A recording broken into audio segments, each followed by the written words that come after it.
Come on, Livingston. We gotta go on and on and on. Together we can make it. We gotta go on and on and on. Come on, Livingston. Knocks it through. Mullen bursting into the box. Josh Mullen. Together we can make it. Mullen's ball across, it's turned in! It's Pittman who's got it! Livingston leads! Road is long. Can they get the ball back in? O'Brien. Lead! And Livingston have the lead! Man, can score. If we march together. The full-time whistle blows and David Hayes celebrates! And the Livingston fans join in exultation. Come on, Livingston. Livingston have the lead against Rangers, and they are certainly rising to a few occasions on their return to the top flight in Scotland. Come on, Livingston. We gotta go. Hello and welcome back to Talk Livi, the podcast dedicated to everything Livingston Football Club and Scottish football, and proudly sponsored by Strano Apparel. My name's Euan, and today I'm joined by Angus as always. Angus, you've passed the late fitness test to make it onto the podcast this week. You say it's been a cold that's been brewing for a week, but you were also away with the GS boys, which makes it a little bit suspect. Yeah, well, to be fair, it'd been well before that as well. It was, the kind of time that we'd played Dundee United, and that cold weather snap was on. And you're thinking, yeah, you've probably just caught it up on one of those times when like the weather dropped. Nah, despite the times that, being outside, and bracing the cold and all of that, one of the times I went to the cinema and suddenly the aircon was broken in there and I catch a cold. So that was great. But yeah, that led up to us going away to play Watford for the GS, and I don't think that helped you. Number one, we got there and we were playing at Watford's training ground, and I don't know if you've seen any of the footage or the photos or that. We were in this big, massive dome, Big kind of football pitch. bubble type thing, aye. This is maybe like one of the biggest football pitches I've ever seen, and it's just for a training ground as well. So I was stuck out on the wing, and you can imagine me with a voice like this trying to shout, to pass the ball and everything like that. At the end, I just didn't bother and just started waving my hands and hoping that somebody would pick me out. But yeah, from there on, early morning start to getting home about 2-3 o'clock. I don't think that would have helped at all. But what a day out for us, and through to the semi-finals of the British Cup as well. So maybe if we get like a good enough tie that's maybe local or that, maybe some people can come and watch that as well, and cheer us on to potentially get into a final. But yeah, have a good weekend yourself. Yeah, good weekend. I just had this image now. If you've ever seen Team America, if you're doing like the secret signal on the wing, just flapping your arms about frantically to try and get somebody's attention because you can't shout for the ball. But no, a good weekend all in. Obviously, a Livingston victory makes everything a little bit sweeter on a Saturday. Also, had a few pints for a couple of my mates on the Saturday night. So, all good. Very good weekend all in. So, as always, you can find this episode, as well as all our others, on your preferred podcast streaming site. Just search for Talk Livi, so follow us or subscribe to ensure that you don't miss another episode. We'll kick the episode off by discussing our victory over Ross County as the Lions return to winning ways in West Lothian. And it's a short one this week. We'll also look ahead to our trip to Paisley to take on St Mirren in a huge game in the battle for the top six that comes after the international break.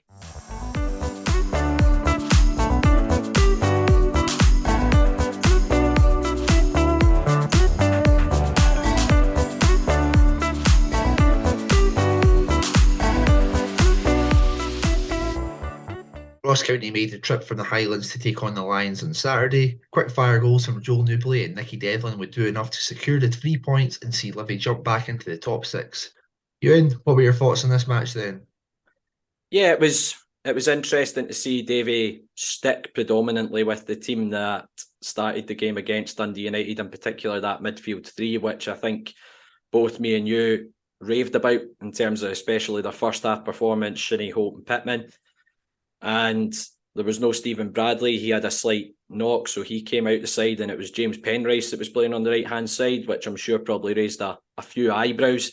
and we'll come on to talk about Davy's interaction with a supporter in the stands about that. But yeah, I thought it was quite a flat opening kind of 20-25 minutes of the game. There wasn't a great deal going on, and the crowd almost felt a little bit edgy. I think people realised how big a game this was in terms of trying to get 3 points before a really big run of fixtures in April. And you could kind of feel that little bit of tension.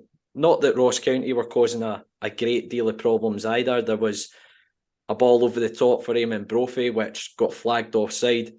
Can I just call out Sports Scene for having a massive section on Shamal George cleaning out Brophy in this incident, saying how was he not sent off? Why was it a free kick given the other way?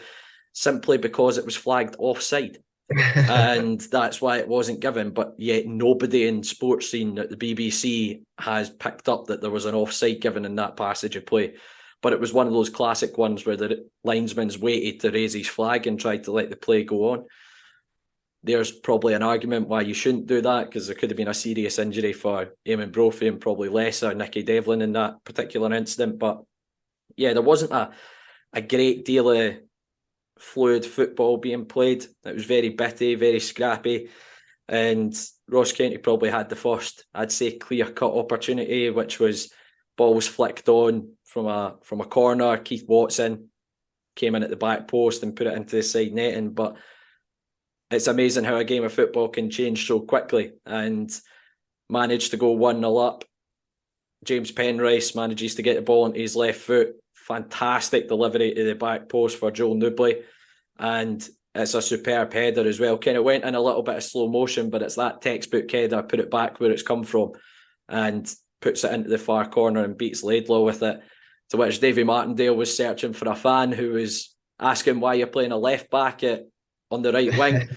And James Penrice managed to answer that for Davy. So yeah, well played Penners. And Davy, What I think's interesting about that goal as well is that it's not really something we've really done that often with Newbley, is it? We've not really kind of swung in like a deep cross, kind of to that back post where, for the most part, it's going to be towering over. I mean, going back to that Dundee United game as well, when it was Freeman up against them and Newbley's probably got, well over half a foot.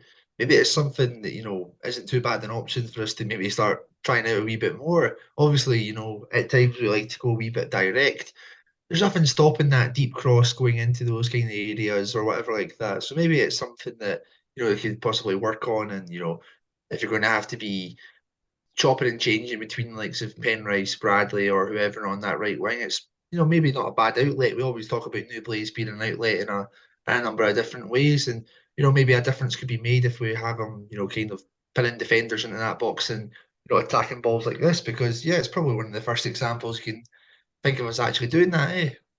Yeah, exactly. I think Noobs has maybe scored a couple of headers. There was the one against Kilmarnock, which was more a rebound rather than having to win a ball in the air as such, unlike his goal on Saturday. But as you say, it's given his physicality, his size, the vast majority of the times he's going to be having a massive advantage over a fullback. And it's, as you say, it's maybe something we can exploit going forward. But as soon as we got the first goal, we managed to get the second goal, and it's been a long, long wait for our man Nicky Devlin.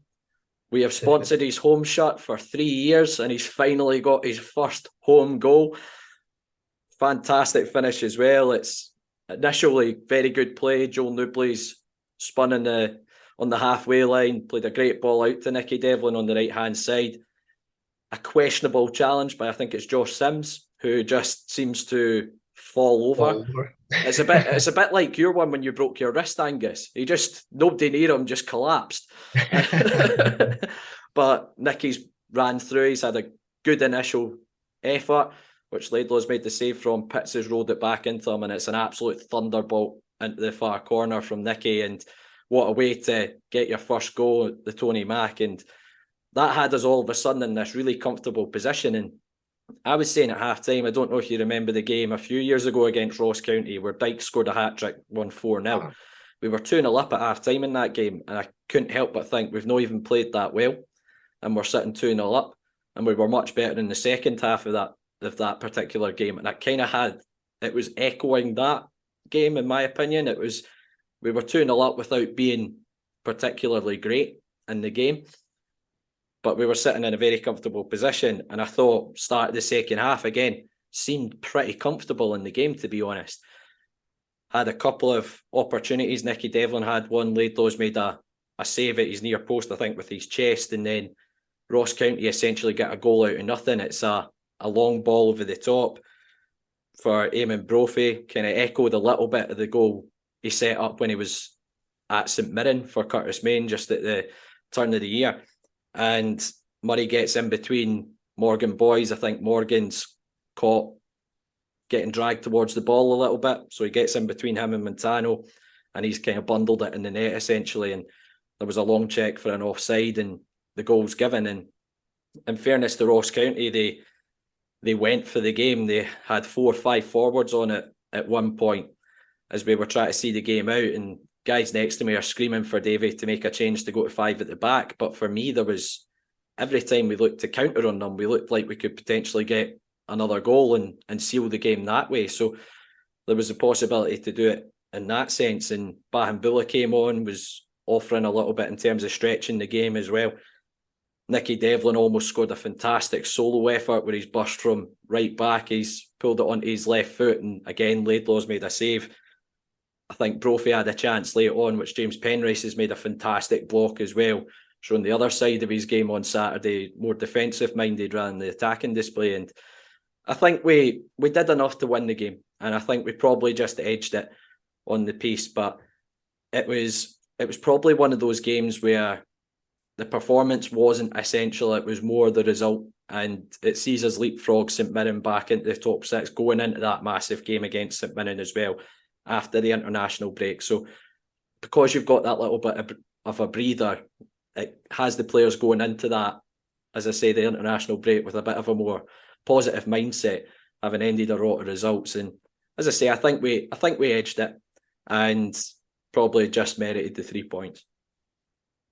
I think as well, like one of the most important aspects of that, we obviously talked about the Dundee United game and stuff like that, where the performance was there but didn't quite get over the line. And there's probably been quite a few examples of that this season where we've not came out with what we deserve. So I guess in a way it's good to see that the uglier side has came out again, because I think a lot of people, including myself, had maybe been questioning that in recent kind of like times, maybe kind of recently questioning whether that same kind of like digging that was there from that wee kind of barren run that we're on. We seem to be far off it, but to see the kind of response from that in these last 2 games is very much encouraging as well to see. And yeah, putting us back into the top 6, it just means that essentially it's in our hands now, and we've just got to do the business in our games.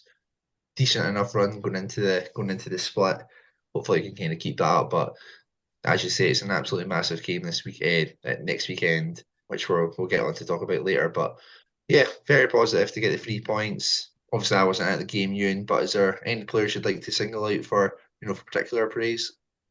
I think there's a few. Penners being one, getting played out of position, and as I say, a lot of folk would have raised eyebrows at Penners being out in the right wing, maybe more naturally if he was playing in one of the forward areas, being on the left-hand side, but he did a shift and managed to chip in with an assist and a big block at the end when he did move further back into the left back.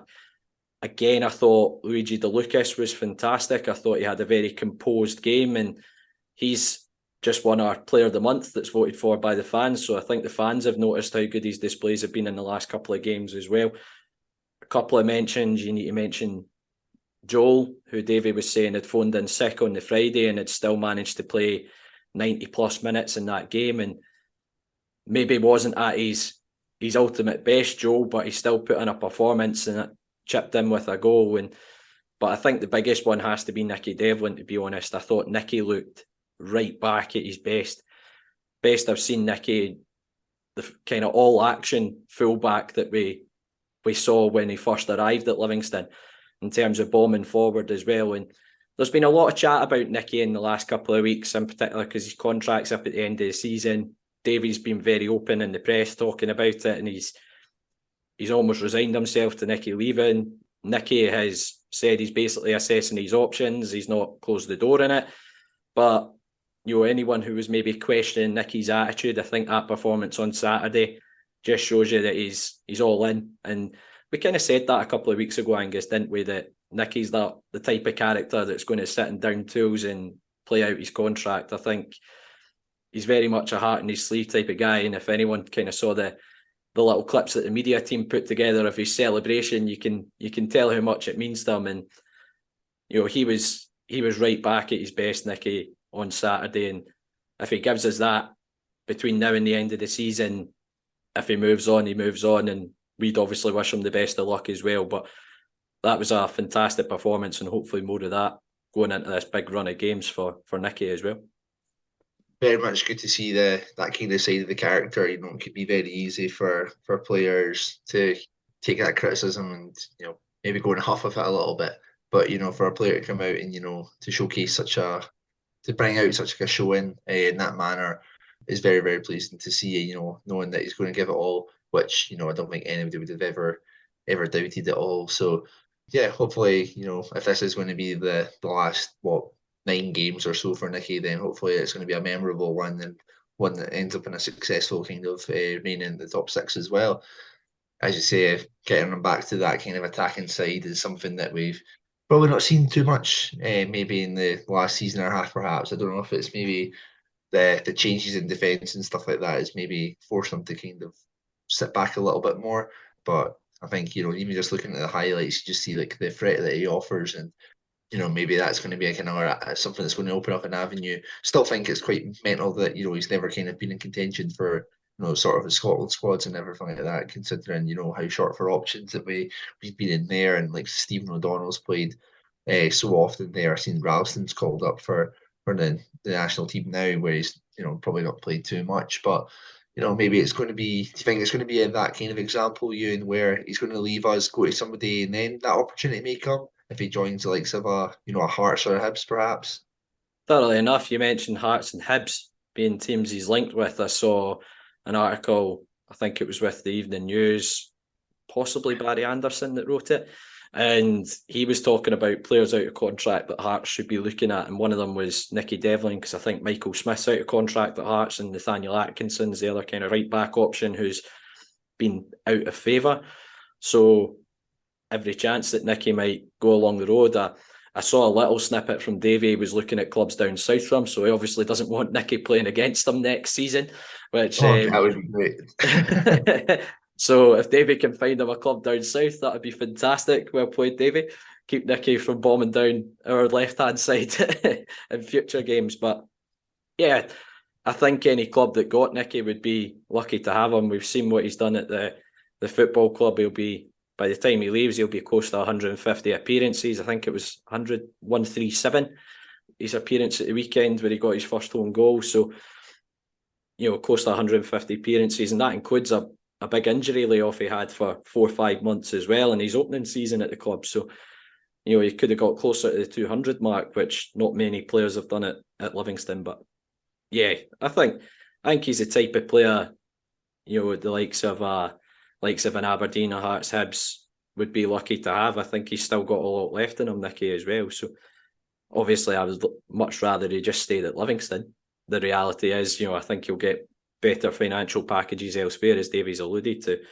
But as I said, Angus, there's been a lot of chat about contract situations, but we've seen performances from the likes of Jason Holt in recent weeks. Again, I thought he had a pretty solid game at the weekend. Is there any players you think are more likely to stay than others for next season? Honestly, I have no idea. It's not one you can really speculate on, and it's all got to be down to what finances are readily available, and I think also where we're going to end up staying in the league. I would like to hope that we'd maybe be able to entice like Jason Holt to stay on.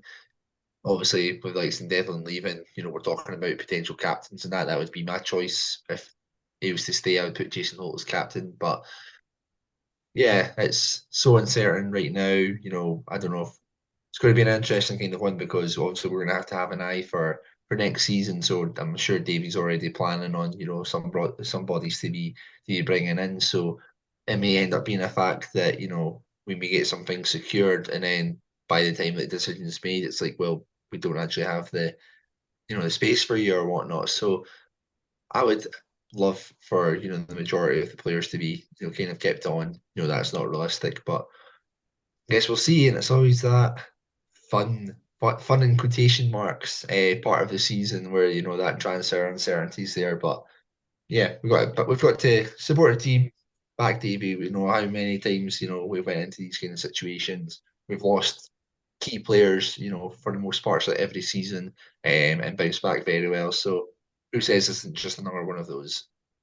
As you say, it's the nature of a football club like Livingston. You're going to lose your best players season on season, because of finances, and I think Davies made it very clear that come to Livingston is almost a stepping stone to go to the next level, and that'll be the reality with a few of the players who are out of contract in the summer. But I have no doubts that the players, if they're going on the park for us, are going to put in 110% between now and the end of the season to make it a very memorable one, and hopefully reach the top six and then be in contention for those European places. But much nicer on a Saturday evening going out after another 3 points, and as we say, it sets us up really well for our next game against St Mirren, which we'll come to talk about next.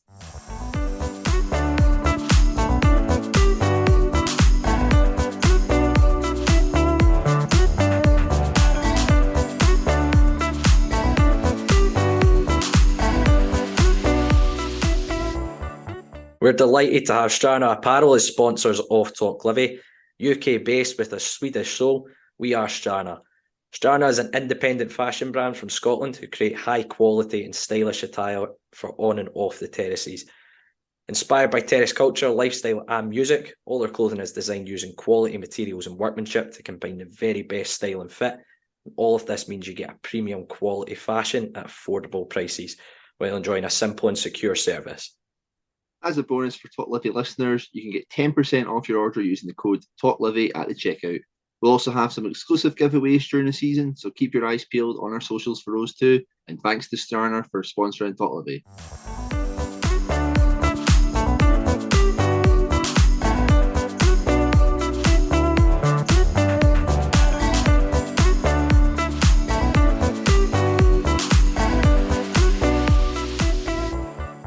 As we said there, next up we look ahead to our trip to Paisley to take on St Mirren and what's a huge game in the battle for top six. Now, Angus, obviously it's a few days away because we've got the international break with Scotland's games against both Cyprus and Spain, but how are you feeling ahead of this one? I guess a little bit better now that our form's picked up. I'd hate to be going into this game on the back of that kind of barren run. You would be feeling a lot more pressure, I feel, going into it. Obviously, there is a lot of pressure just because of the significance of it. The fact, though, that we've had, two positive performances and then a win just there to kind of get us back on track definitely helps us a bit more. Also, I think St Mirren, are coming in on a bit of a worse kind of run, for the most part that they've been on this season. I think it's like, one win in, about 7 games or something they've had. I think they've had a lot of red cards as well in like the recent kind of spell that they've been on. So maybe we're playing them at the right kind of time where they're going through a little bit of a slump as well, where we could maybe get at them. Drawn with Dundee United, drawn with St Johnstone, hammered off with Celtic. I think lost to Motherwell as well not too recently. So hopefully it's something like that it's always been a kind of tough place for us to go. I don't think we've won there since, was it Gary Holt's first game? Gary Holt's first game, where both Jack Hamilton and Alan Lithgow scored first half goals. So that was our last win over in Paisley. And it's quite weird because maybe the season before in the Championship, no home team had ever won the fixture prior to that in the history of the fixture. It had always been the away team that had won, or it had at least been a draw. So it's kind of flipped now. I think home advantage has been quite key in these games. And I think even with that, I don't think we've beat them in, a reasonable amount of time now as well. I don't think we've beat them since the semi-final. Exactly, the semi-final where Scott Robinson got that early goal to send us to the League Cup final. Wait, did we beat them when was the penalties game? Beat them on penalties last season in the League Cup, but after 120 minutes, one each. But yeah, they've proved to be a bit of a bogey team of late for us, St Mirren. Yeah.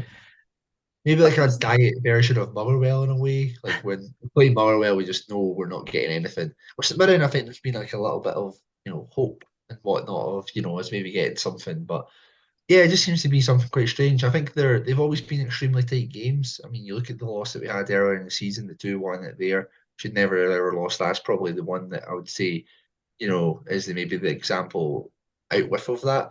The home game, I don't think there's, too much to kind of separate. Obviously, we had like a red card quite early on as well.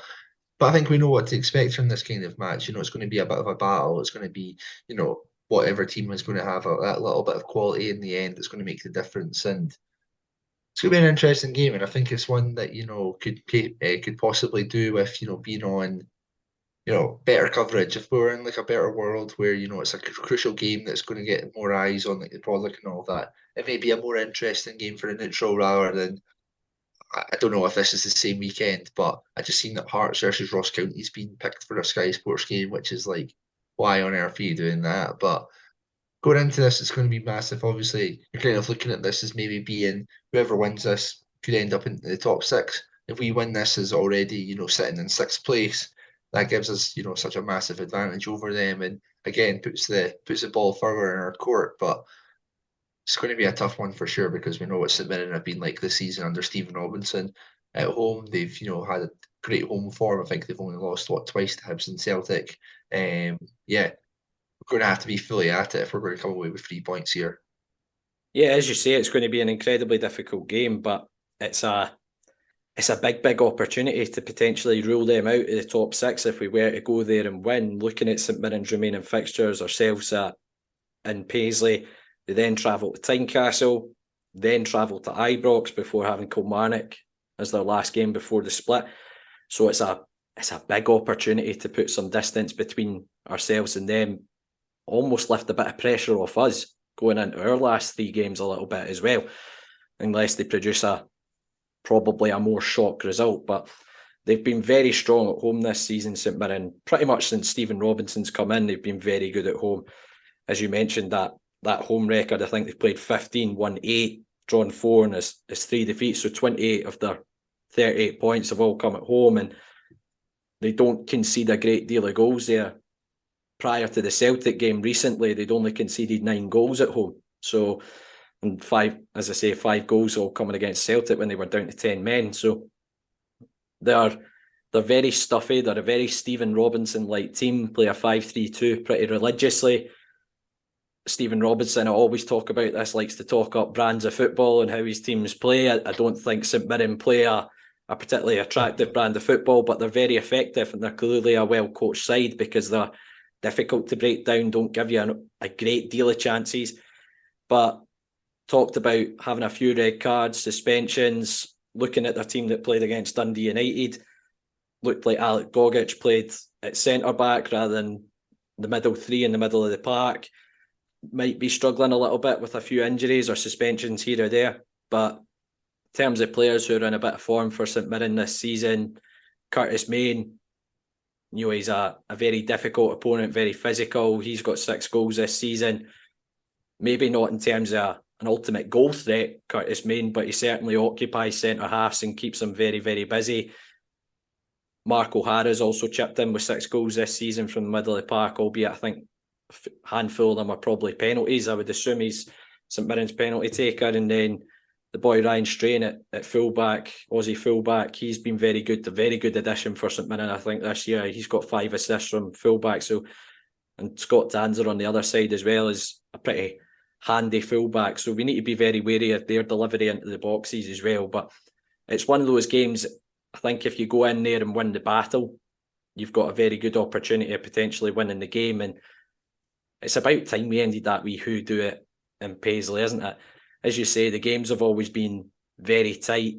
Last season it was a 1-1 draw. Nicky Devlin equalised late on, 0-0 draw, which was a horrendous game of football that we were both at, the midweek one. And then the 2-1 defeat early in the season, for me, is one of the sore points for us this season in terms of chucking away points in a game we probably should have been coming away with 3, in all honesty. As you say, they went down to 10 men late on, and it's about time, as I say, we got the rub of the green against St Mirren and edged them out. But it's a big game in terms of context for the top 6. Because as I say, if you look at St Mirren's games on paper compared to ours, not that our games are easy in the slightest. Let's make that very clear. I'm not taking them for granted. But on paper, you'd much rather our fixtures than St Mirren's. Yeah, absolutely. You don't want to be getting to a stage having to be the one who's catching up. That puts even more kind of pressure on you. And as you say, we've got tough games coming up, and we've got St Johnstone at home, and then Dundee United and Motherwell both away, as well as this. So, kind of dealt like a wee bit of a raw hand there, where we're going into the final 4 games before the split, with 3 of them being away from home and being kind of places that we've not done too well in getting all 3 points in recent years. Apart from Dundee United, actually, we've done not too bad there. Actually, that's maybe a saving grace, saving that for the last day. But yeah, massively important. I think that's going to be the message that's going to be drilled in over the next couple of weeks before this match, and making sure that there's no slackness and whatnot. And yeah, hopefully we're going to be in a good place by the time we get there. Yeah, it'll be interesting to see what the team's going to be like come 2 weeks from now. I think you mentioned there about it being maybe a bit of a battle. In those kind of games, as you usually see, like Sean Kelly coming in. However, he's been absent from the team in kind of recent weeks. The midfield's probably improved in the last couple of weeks as opposed to the past month. Does Davy stick with that? And obviously in those attacking positions, does Penrice keep that position at right wing now that he had a strong showing out there? I would probably still be hesitant to do so. I'm not going to lie to you. Do you want to know what was going through my mind when I saw the team come out? All I could hear was Angus, players in natural positions, players in natural positions. When I saw Penners on the right-hand side, and thankfully he proved you wrong in that sense as well. But well, one swallow doesn't make a summer, Euan, is what I'll say. But yeah, is there any must-haves or any changes that should be in place for coming St Mirren game? Or are you relatively confident with the team that's been shown, mainly against Dundee United and against Ross County? I think it will be interesting. I think Jack Fitzwater will be back available, if I'm right in saying, from his suspension. So do you change the centre-half pairing that's been very good the last couple of games, and Morgan Boys and DeLucas? That's a decision for Davy to make there.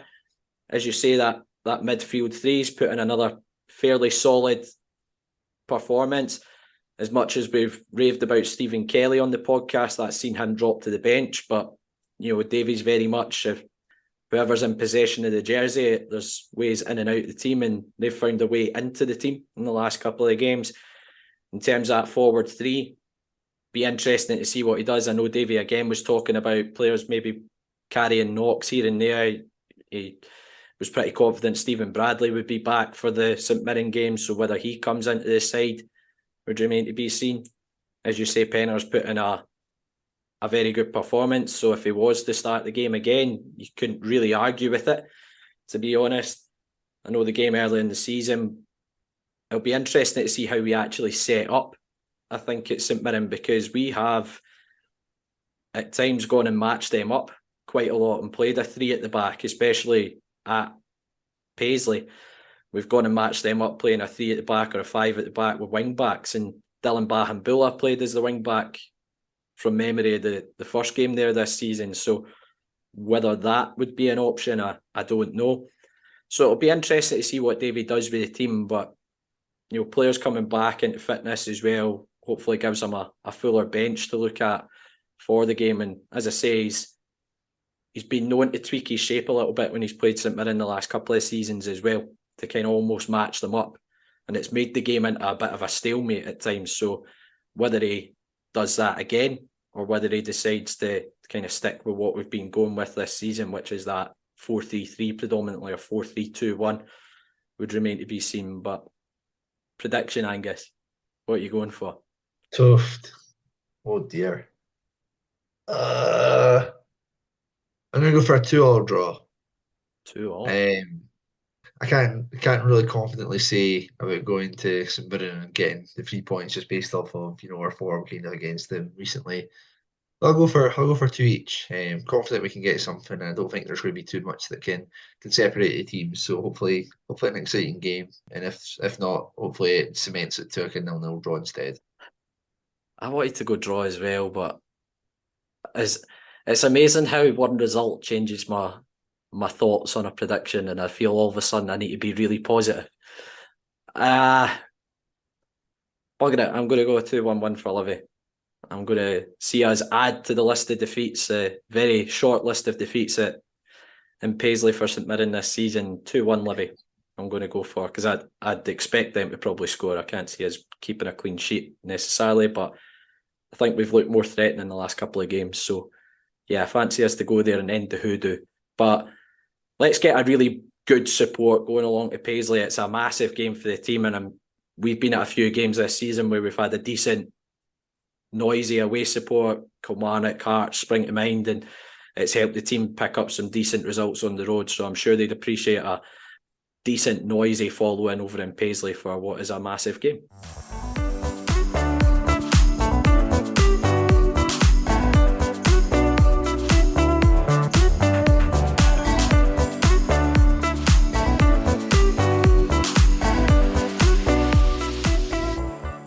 Before we head off, obviously it's been a couple of weeks since our women's side have been in action at home. A big, massive game at home to Rossvale. 4 o'clock kick-off down at the stadium as the Lionesses try to move on to Championship glory. Yeah, it'd be great to have more people come down here. The club have recently just launched a new ticketing kind of portal where people can easily purchase tickets for the games, through like smartphones and whatnot. So it'd be very good to see a lot more people coming down. Obviously, the weather's getting a little bit better as well. So, people have been, looking on the Sunday afternoons and seeing that it's absolutely miserable. Hopefully it's going to be, a little bit warmer down here as well. And, Euan, we'll be happy to see, more people coming through the doors, wouldn't we? Yeah, it'd be fantastic. Obviously, the women's team just launched a link up with Fanbase in terms of buying tickets. I've used the platform quite a lot for maybe going to watch junior teams kind of local to myself, and it's very easy.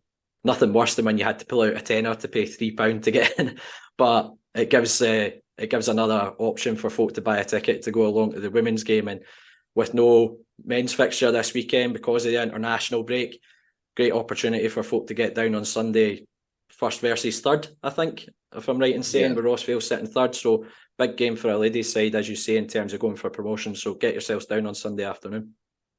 Renfrew just beat Rossvale last weekend, so I think Rossvale will be, fully up for it, trying to get back into the mix of things. So hopefully it'll be an interesting game. I think Rossvale are the only team to have beaten us this season at Almondvale or at the Tony Mac. Yeah, it's going to be a wee bit of dig, maybe a wee bit of reaction to it, but hopefully one that we can get 3 points out of, and many people can come down, join, get a glimpse of the kind of the future for what the women's team can offer. But that's it for this week's episode of Talk Livi. Thanks again to every single one of you for tuning in week in and week out. If you can, we'd love to hear your feedback, so either leave us a review on iTunes or simply message us on Twitter, Facebook or Instagram. As Angus said, we're on Facebook, Twitter and Instagram. Search Talk Livi to find us, and you'll find all the links to our weekly episodes on there as well. You can also find all our episodes, including this one, on all good podcast streaming sites, including iTunes and Spotify. We're also on YouTube, so don't forget to subscribe to the channel. And if none of those options suit you, all you have to do is head to our website, talklivipodcast.libsyn.com, where you'll find every single episode we've done over the last few years. That's it for this week. Thanks again to all our listeners for tuning in. Let's hope for another great week following Lothian's finest football team. And also a good week following Scotland, Angus. Big start to the qualifiers, big start. Cyprus and Spain. God, Scotland. I can't wait for by Tuesday that hope to be demolished. Nah, we're winning the Euros. We're winning the Euros. And Sir Steve Clarke we trust.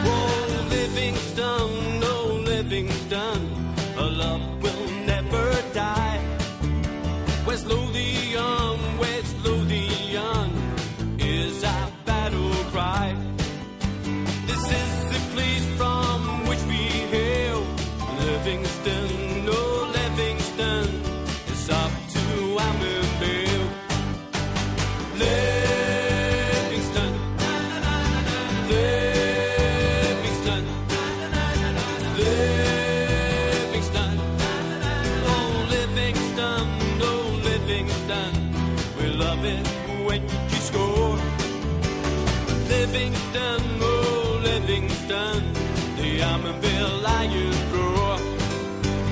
Livingston, oh Livingston.